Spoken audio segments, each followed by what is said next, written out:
button? Excellent. Okay. So hello, everyone, and thank you for coming along to today's information session on the community's Mental Health and Wellbeing Fund for Shetland. Most of you will know me already. My name is Aisha Huda. I work for Voluntary Action Shetland, supporting organisations, and also here today is Lynn Tullock, our Chief Officer. The purpose of today's session is to share information about this new Scottish Government supported fund, which is being rolled out across every local authority in Scotland. The fund has the broad aims to support the mental health and well-being of people in Scotland, but the specific priorities in each local authority area have been developed in partnership, taking into account local priorities. So in Shetland, Voluntary Action Shetland is the lead partner, and we've worked with the Health and Social Care Partnership, which is through the NHS Shetland, and the SIC. And the priorities which are in this fund take into account local plans, such as the Shetland Partnership Plan for 2018 to 2028, the Shetland Islands Health and Social Care Partnership Plan, Shetland Mental Health Strategy 21 to 24, and the Shetland Community Learning and Development Plan as well, and a host of other plans, but those are the main ones. As the lead partner, VAS will be administrating the fund, and the great advantage of this is that it means decision-making and allocation of funds will be much quicker than if it was a national fund. And the other benefit is that because we're connected, we're based here, we're local, hopefully we'll have a better understanding of what the local needs are and of what you as organisations are trying to do and why. So the format of the session will be a quick run through the guidance and then a chance to ask questions. You can ask questions in the chat box or raise your hand, and we might not have time to answer every question live, but if there's something that is in the chat box that we don't get around to answering, we will get back to everyone, even if we don't answer it right now. So moving on, let me see if I can take us to the fund outcomes. So the overarching aim of the fund is to support community-based initiatives that promote and develop good mental health and well-being and or mitigate against the impact of distress and mental ill health within the adult population. And so what we want to do is to develop a culture of mental well-being throughout local communities with an improved awareness of how we can stay well and how we can help ourselves and other people. So that's by either signposting or direct services. And the idea is that we'll provide some kind of rapid and easily accessible response for mental health and well-being. These kind of fund outcomes are linked to the Scottish Government's National Performance Framework. And that framework the idea is that, you know, we're healthy and active, and we're living in communities that are inclusive and resilient and safe, and also that we're tackling poverty by sharing opportunities, wealth, and power. And so that's the kind of the broad framework that the Mental Health and Wellbeing Fund is sitting within, rather. Here we go. So the Scottish Government wants us to take into account this sort of the mental health transition and recovery plan, but to align that to local priorities. So our local priorities within Shetland, and like I mentioned before, these are taking into account the local priorities developed in partnership with other, with the NHS and the local authority, are around having a look at the whole population health. And that means initiatives that are supporting the people and communities of Shetland to remain engaged and to be well informed about well-being and mental health and mental ill health. And then to be looking at the relationships, particularly people whose mental health has been impacted due to social isolation, or if they've been put under particular strain as a result of COVID and lockdown. So, you know, carers who've not been able to get the extra support that they might have done before COVID. Also looking at older people, what kind of activities can we do to help reduce people experiencing social isolation? We know that a lot of older people, particularly those that were living on their own, have really suffered as a result of the COVID restrictions. And how can we help them to reconnect with others and engage in their communities again? And then we've got people with those long-term physical health conditions and disabilities, perhaps who've been shielding or self-isolating, and how can we help them to maintain their mental and physical well-being through a whole range of different activities. And again, suicide prevention is another priority.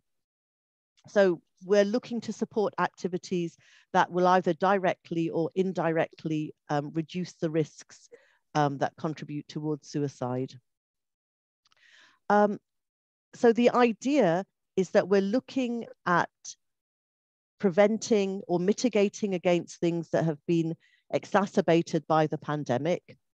We really want to focus on grassroots community work to support mental health. And it's really trying to connect people together, to connect communities together. And by building on what's already there, we really want to focus on additionality.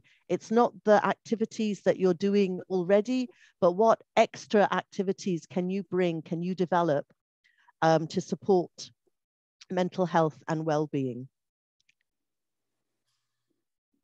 Who will we fund? It's so wide. We're really looking to be as accessible to as many groups as possible, no matter how small or inexperienced they might be. So registered charities and SKIOs, companies limited by guarantees, trusts. You can be an unincorporated club or association. You can be a not-for-profit company. You can be a KIC, a community benefit society, a community council. You can even be a parent council. But the main point to note for parent councils is that they can only fund activity that's for 16 plus. All of the activities that we're funding are aimed at adults. And in this definition, an adult is anybody who's aged 16 or over. So we want the fund to be accessible. We want to focus on grassroots, community-based groups. It can be a new group or an existing group or project. We will consider unconstituted groups for capacity building support. And we'll also consider an unconstituted group working in partnership with a constituted group to deliver a particular type of activity. And we don't, the activity doesn't have to have mental health and well-being as your focus, but you do have to show how you're going to benefit the mental well-being of the people in your community. We think that the majority of the grants will go to small and medium-sized organizations, and that can be anything from having a really small income from like 2,000 or 3,000 to 25,000, and probably the maximum income for a group that we'd be looking at that they have is up to $1 million. But the maximum grant that we can give is £5,000. So it's the adult population, it's 16 years and over. We're looking to help communities or community groups. We want to promote good mental health and protect against the impact of distress and ill mental health. And then what's happened is the Scottish government has shown, research done by them has shown that the pandemic's really made existing health inequalities worse. And so there are a number of priority groups that we really want to focus on. And so those priority groups are listed in this table. The government also, and we also want to see how, your applications are informed by lived experience. So, you know, if you've got people and how they've contributed towards the development of the ideas within your application. So if you've got people who've been affected by sexual violence, how have you consulted with them to develop your funding application? If you've got people, if your application is going to benefit people who've been shielding, how have they been consulted in developing your application? If you're trying to support the LGBTI community, how have they been consulted to develop your application? So that's a key part of what we're looking at there. And then the type of things that we can fund, again, just to say, we're looking at the expansion of activities. It's about additionality, not replacement funding. So if you've got something that you were going to do anyway, we wouldn't fund that, but it's got to be something in addition to what you were planning to do. Also, just to say, the main purpose of this funding isn't about clinical interventions, but if you have a proposal which does involve a clinical intervention of some sort, you'll need to have to show that you've got, you know, supervision and governance in place. But that's really not the main priority in terms of what we're doing. We're trying to address broad community mental health. So we can fund equipment, one-off events, we can fund community hire, we can have small capital spend, we can have staff costs, transport, we can cover volunteer expenses. So it's really quite broad in terms of what we can fund. And then here's the slide. How much can you apply for? It's a maximum of £5,000. But what I would say is that if your project is for a smaller amount, don't think that you have to apply for £5,000. We'd like to benefit as many people as possible. So if your project is only going to cost £2,000 or £1,500, apply for what you need. And that way we can spread the money as far as possible. The deadline for applications, we're going to be looking at funds applications on a weekly basis. So it's going to be a rolling fund, but the final deadline is Friday, the 21st of January. We would like the money to be spent by the 31st of March next year.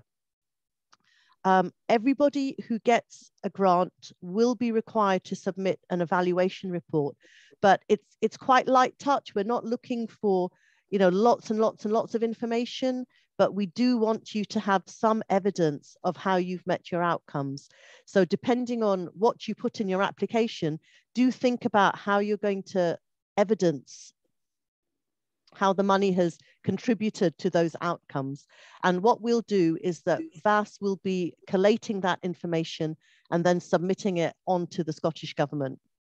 And then finally, this at the moment is year one funding of potentially, and there will potentially be another year's funding, but we don't know what the criteria for that funding will be. So we're really hopeful that we will get another year's funding, but there's no detail yet about how that second year's funding will be run.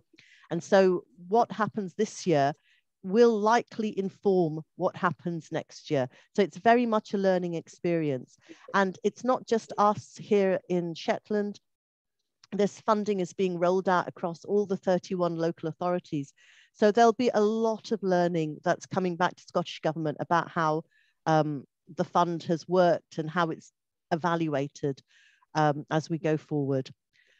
So that was a really quick run through. Most of this information is in the guidance notes. So if you don't have a copy of the guidance pack and the application form, do apply for it.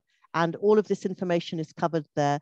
We will also send out the slides of this presentation to anybody who wants it as well. So taking us swiftly on to questions. Okay, fire away, Paul. Yeah, hi. It was just about how do we get the guidance pack and application form? If you would like to ring Voluntary Action Shetland reception, we can get a pack sent out to you. And I'm just, or you can email Vaz as well. Our reception is 01595 743900.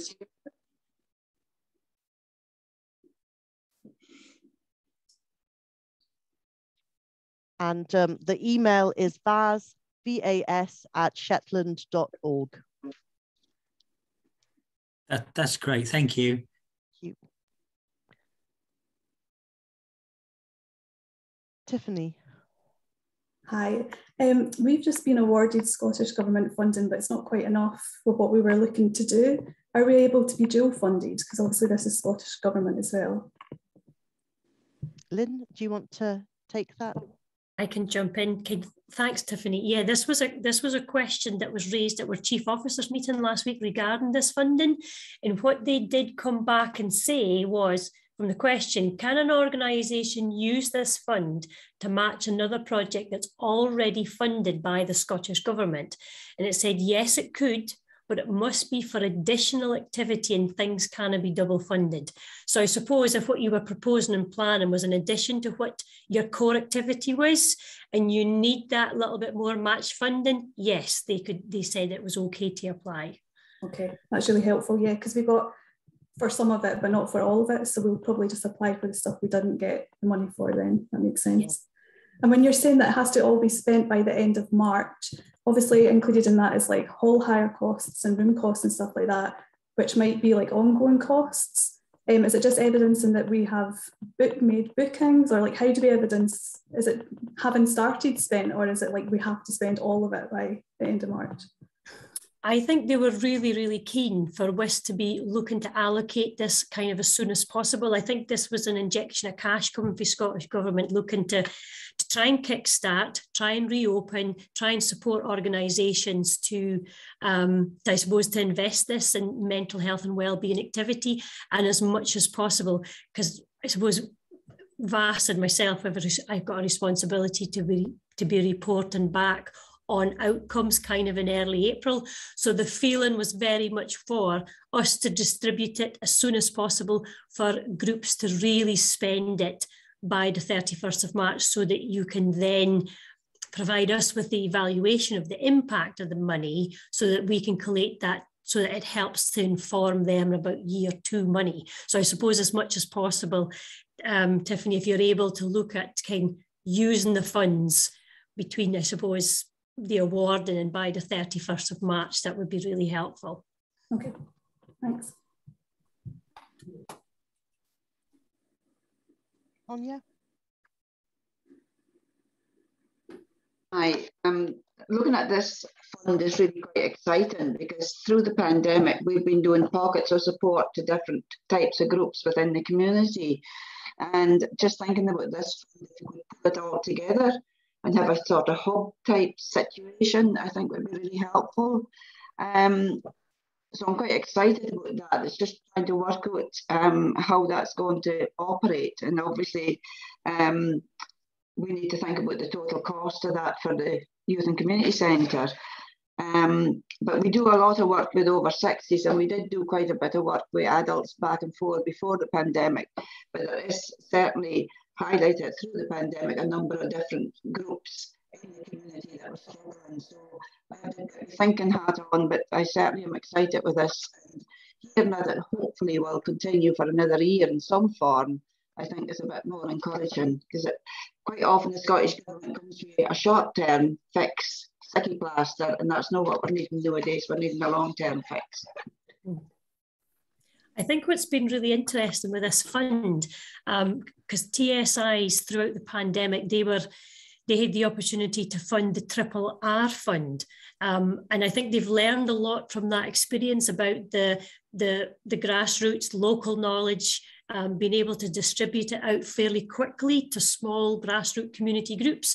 And the reporting of that and monitoring that was was done really well in a light touch. They're stressed quite a bit on a light touch application, light touch evaluation, but getting funding out there to support people in a whole range of different ways.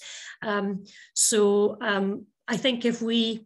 think with the Scottish Government, we're learning as we go, and if we get this done well, and if all the TSIs manage it successfully, then that'll really hopefully confirm that year too, and then might then establish a more funding model for TSIs going forward, that we can, rather than steering towards local authority, this kind of funding could potentially sit more locally with TSIs, which would be a really good move and a welcome move, you came for the third sector. So, and we're just really keen as much as possible to get the funding distributed and get the funding used, because in effect, if the funding is not spent and utilised, the funding will be clawed back. So we're really keen to get the funding out there as soon as possible for community groups.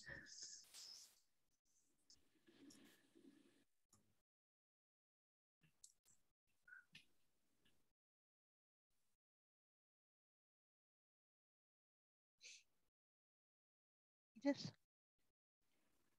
I'm not really sure how we can use money in this way to help mental health. I mean, our charity, even in COVID, we've been there 5 nights a week, and we continue to be doing that.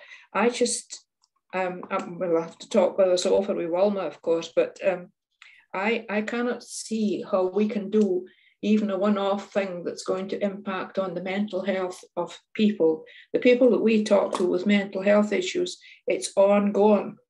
And one activity, you know, it's kind of like when you were bairns, you went on a Sunday school picnic or you had the Christmas party, but the rest of the year was just, you know, very mediocre.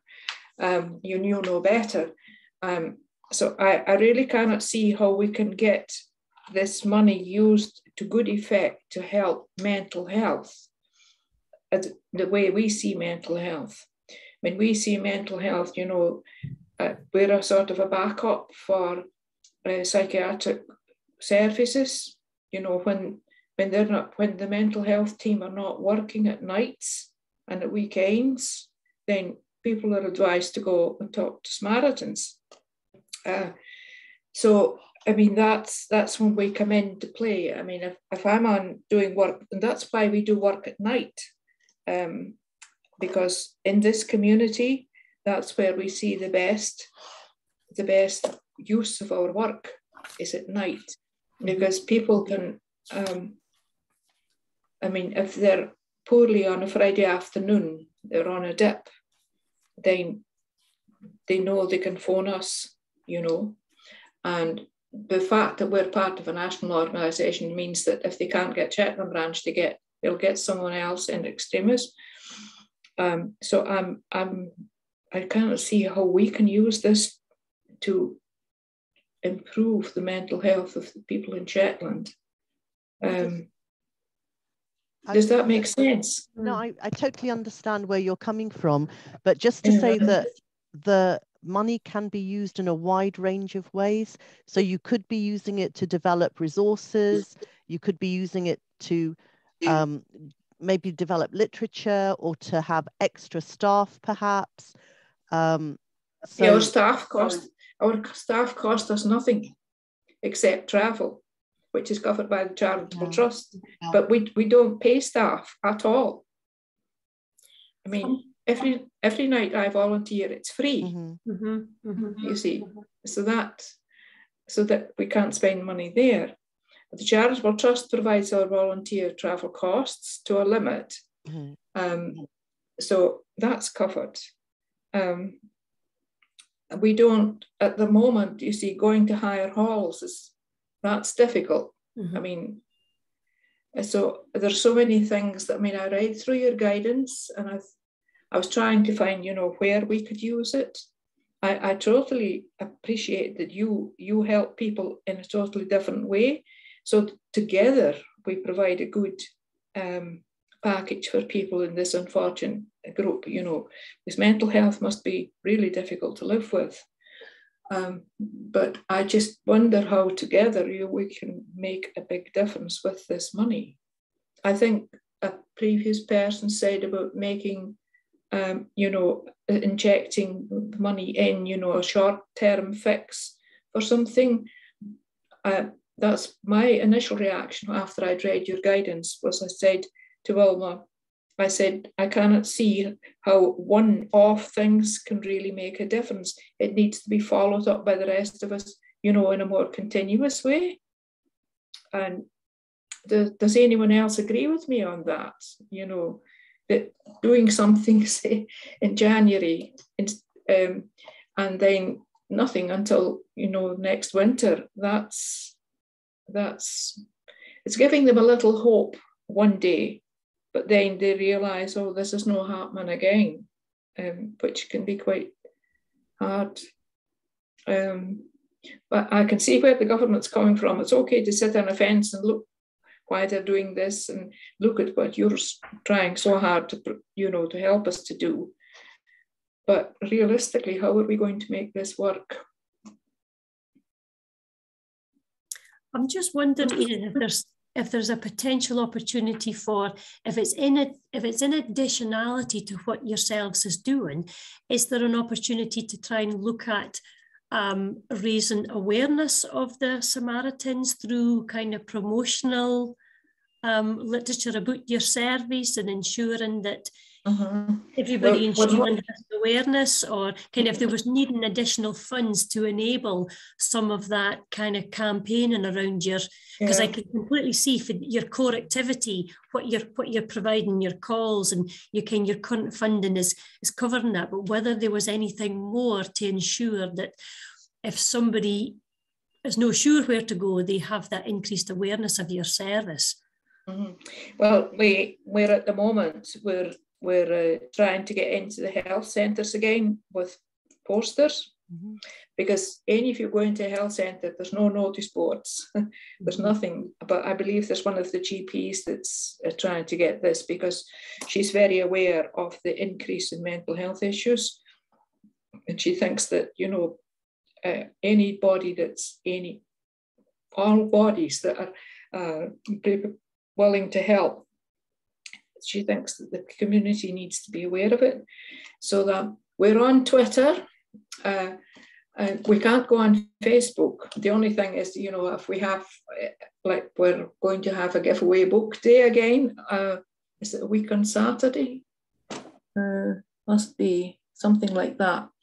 And people can come in, and we deal with the underage as well. I mean, Wilma and another woman are in 8th school today. They've been in all the secondary schools just recently. So there is quite a lot of awareness, going out in the place. I suspect there may be something in the press soon. I don't know, because we have the opportunity, and I think Wilma may take that opportunity. But we cover all these sort of things. And so this is things that we're doing out with our normal every week volunteering. So there's only so much we can ask our volunteers to do. So it's not a case that giving them money or anything is any incentive, it's just how much. And we more than most realise how badly having mental health and isolation affects people. I mean, the calls were increased dramatically, and we kept going into Linda Rose's house in Charlotte Street. We couldn't see people face to face, but then Shetland people are not very good at that. They're too afraid that they will be seen. I think it's part of their mental health issue. Whereas, a concert or the things, was it you, Sonia, that did the CDs? I mean, last time around the lockdown, that was a brilliant idea for people, isolated. They did CDs, familiar old music for people that were locked in the house and probably quite old. And it was very well received. So I really don't know. I hope I may come across as negative, but I'm trying to be realistic and trying so hard to find out where or what we can do to help people with these issues. I really don't know how much help. There used to be a group that met at, oh dear, what were they called? They maybe still go. They met there at Commercial Road. It's not Living Shetland, it's, oh dear, I can't remember the name. I wonder how much they could help with this. I'm just wondering if what we did during lockdown at Befriend, and we made a keep in touch bag, and it had a colouring book in it and paints, and it had tea and coffee and hot chocolate biscuits, and it had really nice things. It had soap in it, it had shower gels. It was just like a really nice kind of keeping in touch bag that we gave it to our ones, and they found it really good. It had something they could do, it was something nice and they could use. But I don't know if that's anything that you could do through Samaritans, that you were able to have like a kind of a, if you were to buy them and use the money before March and have them there that you could give on a regular basis to folk that needed them. It's a nice incentive for them. That I don't know if that's something you could do or not. So what was that you were proposing? Well, we at the Befriend, and we had keeping in touch bags. So it was like a bag that I made up and I packed it out to all the folk that was on our matching list that was isolated. So it had a nice adult colouring book, it had paints in it, it had puzzles in it, it had some biscuits, it had hot chocolate, a nice candle, it was just like a really nice things that they actually meant something to them. And when I delivered it to them, they loved it and they used it, and they just said, "Kane, it wasn't going to last forever, but the incentive was there and the thought was there, and it was really good." I don't know if that's something you could get, kind of like price up for money. You kind of could maybe, I mean, you could buy them before March and have them in as a stock, as I would say, and use them to put out our time. It's a nice incentive. We were toying with the idea of doing something like that for, you know, the food for the way and the food bank, you know, putting things out via that source, you know, into families. Yes, as you said, tea bags or whatever things. And so that, that's maybe something we could do. Yeah, and I mean, we put biscuits in it as well, and it just meant that if you were having a cuppa, you could have a biscuit to it as well. And I mean, it was very well received. I mean, if you want any more information on that, I could always pass it on to you if it would be any help to you. Right. There was something really quite lovely as well. The fact that, Mary, you had to go, I mean, it was all done in a very COVID safe way, but you actually gave to the Fox Hussas and gave them a ring, and I'm coming out to kind of come and see you, and this bag was coming, and there was that kind of social engagement at the front door. So and that kind of connectivity, I mean, that was actually in the throes when nobody was seeing anybody, but I can still appreciate there'll be a lot of folk that still aren't really going out and about, especially new with the local increase of the concern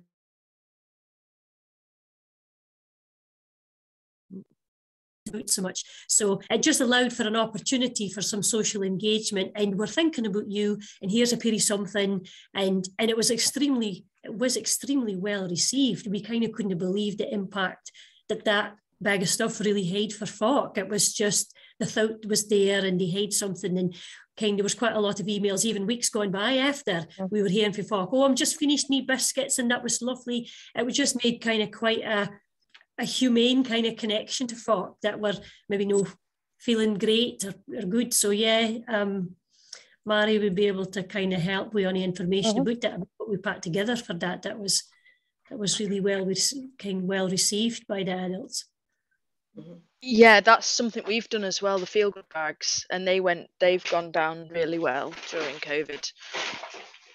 A very nice thing. People really appreciate just a bag of nice things. So, and like you say, you can buy it and stock up, so you can get that spent before March. I think that's a good idea to give to folk. And I know certainly other groups have used some funding sometimes to actually purchase kind of self-help, mental health and well-being books.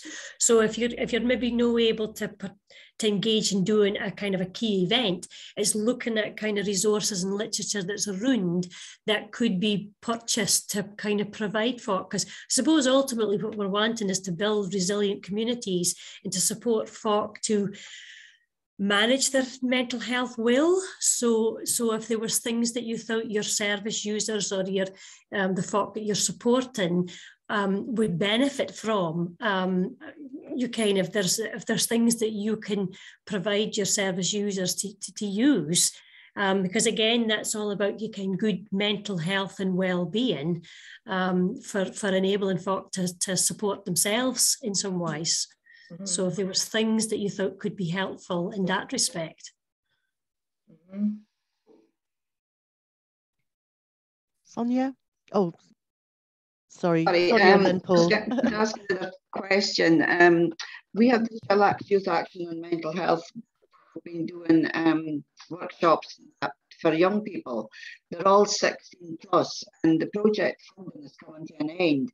But they're into phase 2, where they're working in partnership with youth services to have identified young folk in some of the other schools, the junior high schools. And just youth group, the Chillax group, they're kind of wishing they could stay on in a mentoring role for this groups that's being set up. But as I say, the funding's coming to an end. This is probably not a fund that they can tap into to keep the project going as mentoring. Because I mean, the young folk that we're working with will be below 16 till they're 16. Just a question. So is that something where the project was due to be finishing, Sonia, and you would be looking to potentially apply here to continue that project for a little bit longer because you didn't have anything other in place? I would say it's no, actually. It is to continue the project, but the project is sort of the phase 2 was setting up the groups in other junior high schools. And I would see this as phase 3, that one group would stay on as in a mentoring role, so that they could support that groups in various schools, of funding to do that. So this would be an additionality. So it would be always like the Chillax group, whilst they've been kind of phasing out, they would still stay on as a mentoring sort of capacity rather than the key leads. Because would there be new young folk recruited to kind of be the lead of the workshops? Yes, there's no young folk in each of the junior high schools because one group couldn't get into high schools. I was interested to hear that Samaritans was getting into high schools. That's an interesting one. But they've done a lot of work on their workshop and included a COVID section. Now they're passing the workshop to other groups in junior high schools. That young folk is in secondary 3, I think it is. So they're not quite 16, but they'll be delivering that workshops in their local school. And they'll be supported. So that's how they're going to get the workshops to continue.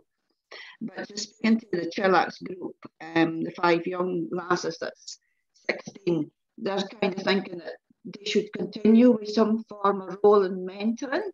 As well, where funding comes to an end in December, so that's maybe not a possibility. I think it's when, Sonia, about if we were able to get a little bit more information just about that idea, and where we're maybe no kind of quite sure with some projects, we can link back in with our Scottish Government lead officer to kind of get that clarity, to sort of see where that's at. Because I can see where you're saying the mentors would be over 16, but is the delivery of the project that they're doing to under 16s?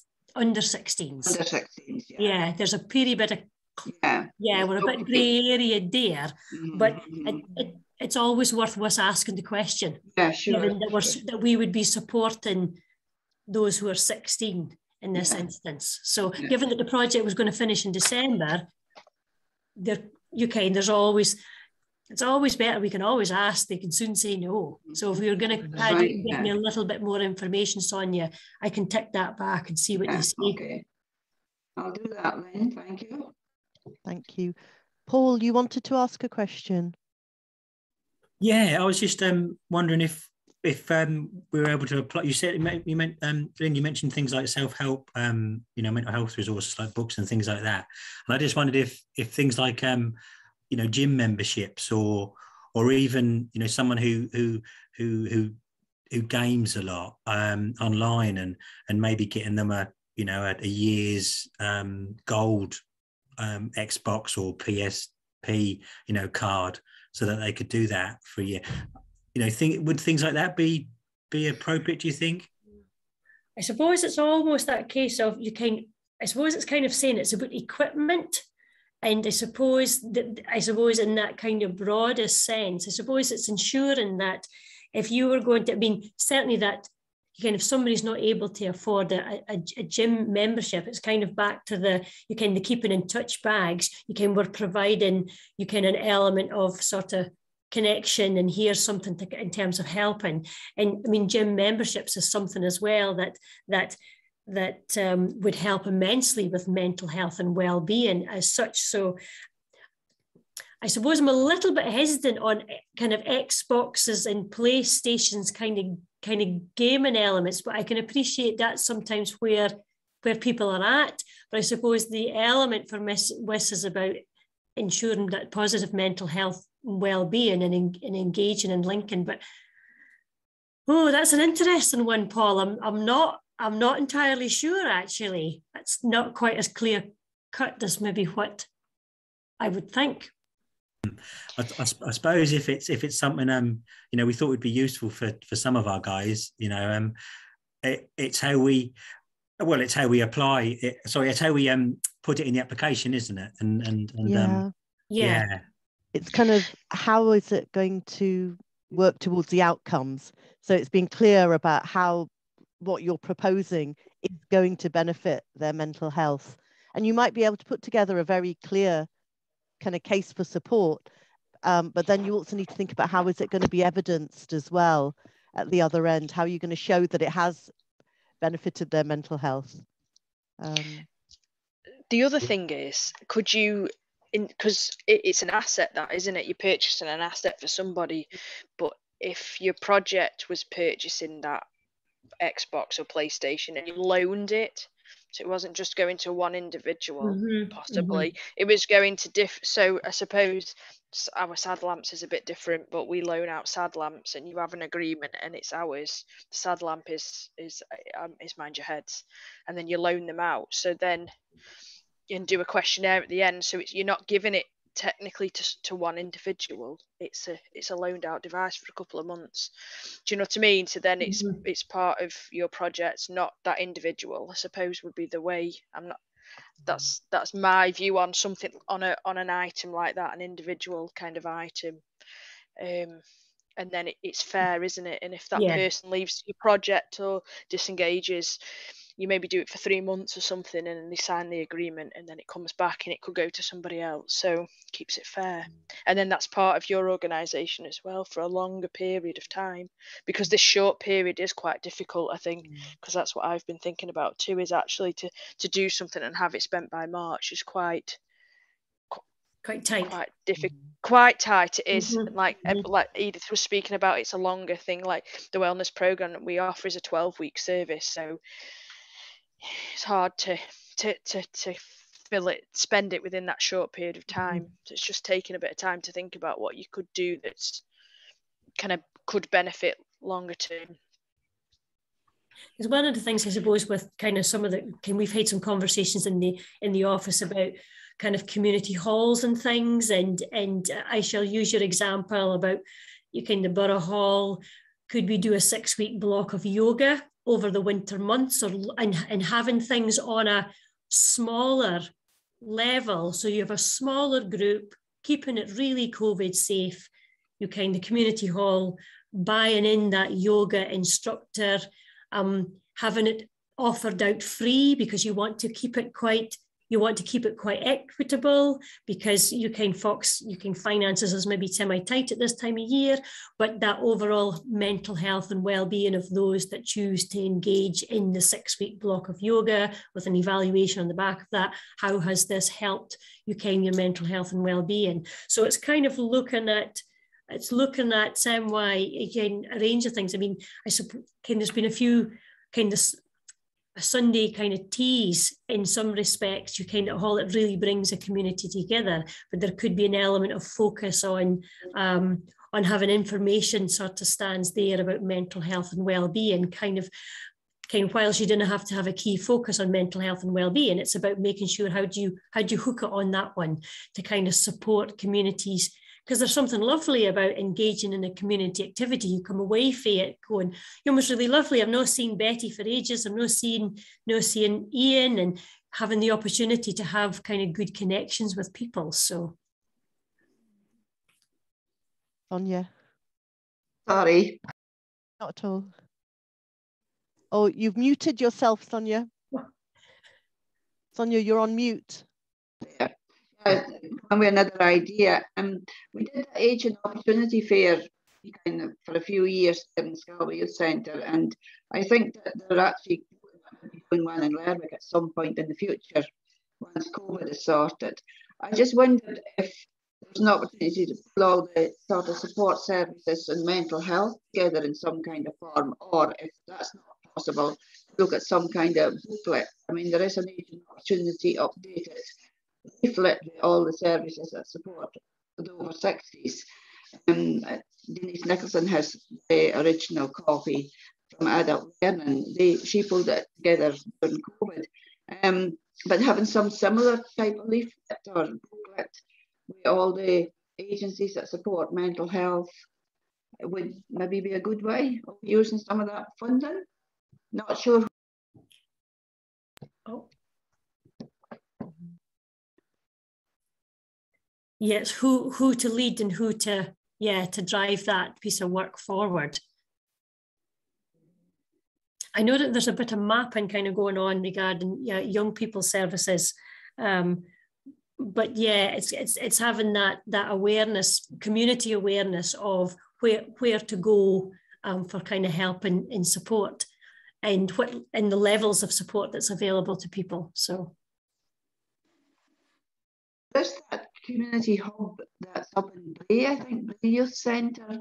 It's run by Teresa Goodlid, and I'm not quite sure what services she works for. I remember, I think it was before COVID, there was that Rundo meetings in different areas to do with this potential community hub that they were coming up with. I see it's up and running in Bray, but I don't know much more about that.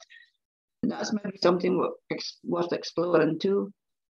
Yeah, they're just no lying open, and I think they were really keen for a range of agencies to kind of book in slots to be there. Again, Vast Volunteering has already been there, and we're looking at a monthly slot so we can kind of engage with folk.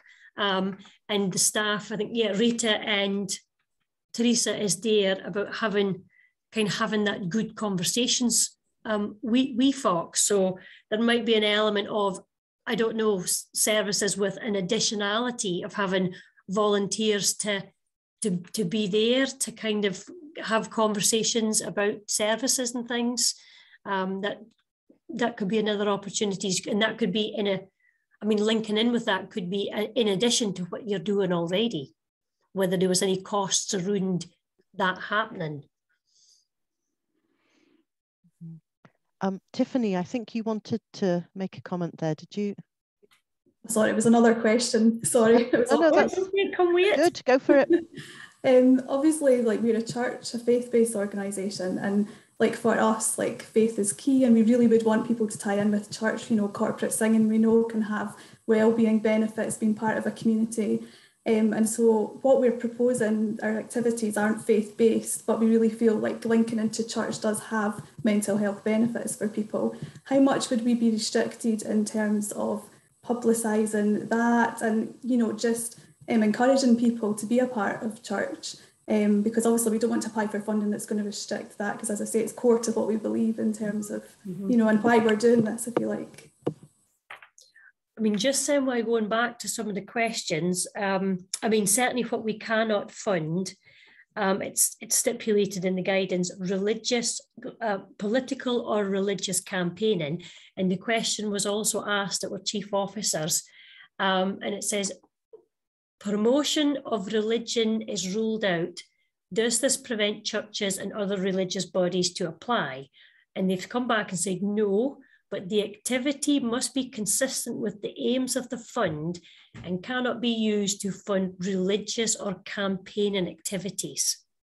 Okay, so we wouldn't be able to mention them coming to church, like even just at the end of the session, or would it have to be definitively completely separate almost? I think if it's saying it cannot be used to fund religious or campaign activities, I suppose there is a kind of a clearness there in some respects. It's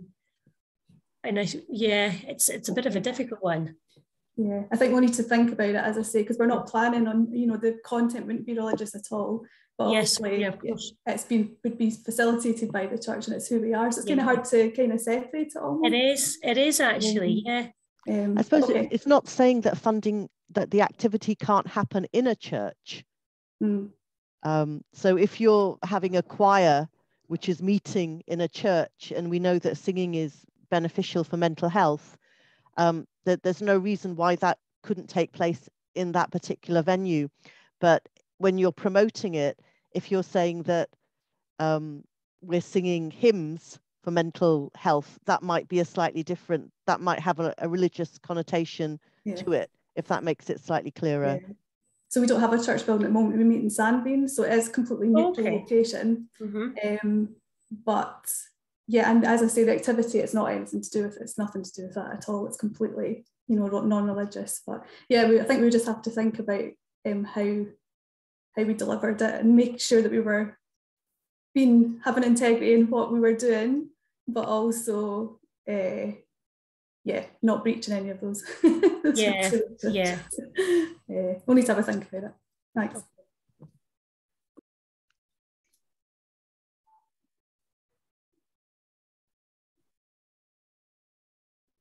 Karen and Joanna, did you have any questions that you wanted to ask? No, I'm fine. I think I'm okay. Thank you. Okay. No questions. No. Okay. Anything else that you'd like to highlight before we bring the session to an end, Lynn? Really, the only thing is please, if you're interested in applying, we are really keen to distribute this funding out as much as possible throughout Shetland. So if you've not already got an application pack, if you contact VAS reception or email vas@shetland.org to get your application pack, that would be great. Any questions or queries, please don't hesitate to come back. We're learning at this point as much as yourselves. So if you have an idea and sure, just get in touch with us and we'll kind of walk and talk it through with you and to kind of give the support in applying. And as Aisha said, this is a rolling weekly, it's a rolling programme, so we are looking at applications every Monday. We have you to try and getting the grant agreed and getting money out to you as soon as possible. So then it'd be fair to contact us if you need any other help and support about this fund at all. That's great. I think that's my bit done. Brilliant. Well, thank you everyone for coming along. And I think this is a really good opportunity to do something to help the community. And I totally agree that we need to be thinking about longer term interventions. And hopefully what this will do is it will set the stage for some longer term interventions from the Scottish Government. If we can show that the TSIs can work with the local community groups in partnership to develop short-term interventions in the first place, then we're well positioned to be developing much longer-term interventions as well. So let's use this as an opportunity to really show what is possible out there. And like Lynn said, we're really keen to get the funding out to benefit as many people as possible. So thank you everyone for coming along. We will record this and hopefully by the power of technology, share it on YouTube sometime soon. So that's it from us. Thanks very much.